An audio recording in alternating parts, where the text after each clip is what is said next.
So the concept of having firearms on school grounds isn't something new. In fact, if you talk to older generations, some will tell you stories about the late 1950s throughout the early 90s, where in many rural areas, it wasn't unusual for students to bring their rifles to school, whether it was for hunting before or after school, or shooting sports where teams would compete against each other. I mean, believe it or not, some schools even had marksmanship programs where they would teach kids as young as pre-K all the way up to third grade about gun safety. Now, of course, this was back then when firearms were mostly seen as tools for hunting, sports, or even protection. They weren't viewed the same way as they are today, where they're often seen more as a threat. So the big question is, what happened? Well, in 1988, there was a Hubbard Woods Elementary School shooting where one child was killed and 4 others were injured. Then in 1989, the Stockton school shooting happened that left 5 children dead and 30 others wounded. These events, along with the ongoing rise of gun violence across the country at the time, led to the 1990 Gun-Free Zone Act, signed by President George H.W. Bush, which made all public schools in the U.S. gun-free zones. Their goal behind this was to make schools a safer environment by preventing firearms to be brought onto school grounds. Sadly, that didn't stop any criminal from bringing a gun onto school grounds, creating some of the most tragic school shootings like Columbine, Red Lake, Virginia Tech, and Sandy Hook, which these school shootings, among many others, eventually sparked a nationwide debate where people began questioning and advocating for a different approach to protecting students over just having a sign saying that we're disarmed and have no way to fight back. So eventually this led to programs like Texas and Florida's Guardian Plan and Tennessee's Safety Officer Program, among many other states introducing similar programs allowing teachers and staff members to carry firearms.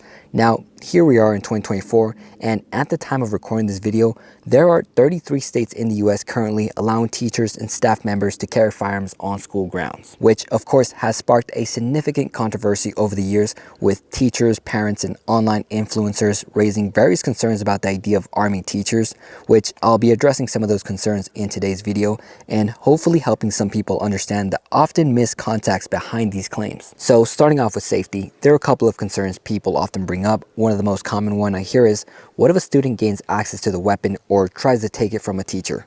This is an important question because it could happen, right? Say Kyle gets angry and sees Mr. Johnson's weapon openly displayed on his hip, or maybe he knows Mr. Johnson's secret stash where he keeps the .45 tucked, right? Now, what people fail to understand is no one besides school administration, like the principal or superintendent, along with law enforcement, teachers, and staff members carrying, will know who is armed. It is highly uncommon that the school informs students about this. Also, keep in mind, most schools are not advocating for open carry where a firearm would openly be displayed in front of students, and most are not going with the option of them being stored in some locker or in a desk. What most schools are currently doing and are proposing is strictly concealed carry, meaning the firearm is hidden away from public view, and if done properly, teachers should be able to go about their day without no one even knowing they're carrying a firearm. Next is the concern about something like an accidental discharge where the gun supposedly goes off randomly and possibly hitting a student. I've talked about this many times before, but for those who are new here, no modern handgun, aside from P320, yes, I know I throw plain shade at the P320, but trust me, you'll be laughing when you see my next video. The reason I can confidently say that no modern handgun will just randomly going off is because the mechanisms built inside most modern handguns, which depending on the handgun, these can include features like a firing pin, drop safety, trigger safety, hammer block safety, and of course the outer ones being a grip safety and manual safety, which these mechanisms are all designed to prevent some sort of accidental discharge from happening. Then on top of that, you add a proper holster that covers your trigger guard, and there should be no reason why a gun just is randomly going off in the middle of class, unless someone or something is pulling that trigger. Now, let's talk about training. Now, understand they're not forcing or handing out handguns and telling teachers, here, carry this, with absolutely zero training. So when people say things like, what if they shoot a student out of panic during an active shooter situation? Or what if they missed a threat and hit a student? What if they hesitate to shoot and fail to act in time?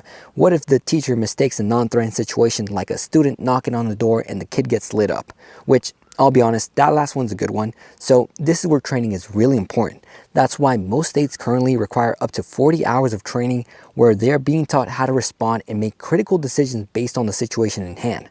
They're also taught things like basic firearm handling and testing their shooting skills in high-stress environments, along with learning to provide first aid and trauma care. Now, after explaining all this, you often have people say things like, well, that's not enough training, because they're comparing them to officers who undergo far more extensive training, which sometimes includes hundreds of hours of active shooter drills to develop the skills needed to clear rooms, identify threats, and neutralize them, which I agree is not enough training. So thank God they're not being trained to do all that. No one is training Susan to go out into the hallway during an active shooter situation and go room by room clearing them in search of the threat.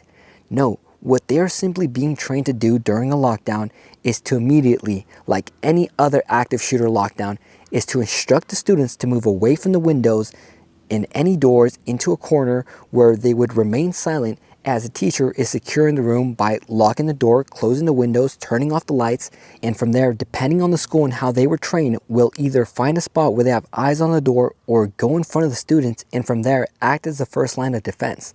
Now, teachers are trained to only use deadly force if it's necessary to prevent the risk of bodily harm to themselves or any student inside the room. Another concern people often bring up is, okay, it all sounds good, right? Teachers now have a way to protect themselves and their students, but what if the teacher themselves becomes the active shooter?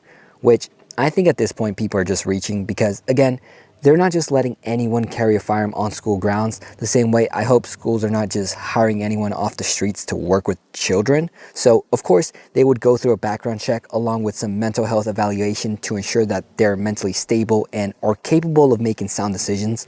Now, while yes, you'll have people bring up their high school dickhead teachers that would yell at them, or teachers that would constantly have breakdowns in front of class and say things like, I would never trust a teacher with a firearm because at any moment they could snap and light the room up. Which I could be mistaken here, but when doing my research, I was not able to find any record of a teacher who was qualified to carry a firearm on campus and use it to light their students up. And it's been roughly around 20 years plus that states have allowed teachers to carry. And throughout all that time, I was not able to find a single incident of that ever occurring.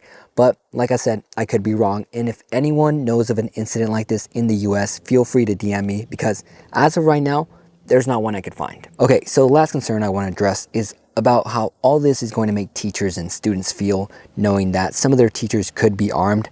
Now, if I'm being honest, if a teacher passes everything that is required of him that shows that they're capable of carrying a firearm and use it in a safe manner, yes, you still have the right to feel uncomfortable, but those feelings should not be used as a final say whether a teacher has the right to carry a tool to protect themselves and their students. Now, I just want to close this video off by saying I'm not in any way against any other measurements that can make schools a harder target, whether that's having one-way entry, taller fences, metal detectors, cameras, or even resource officers, which I think they're great. And the recent school shooting out in Georgia proves that, where they responded within seconds and were able to locate and detain the threat.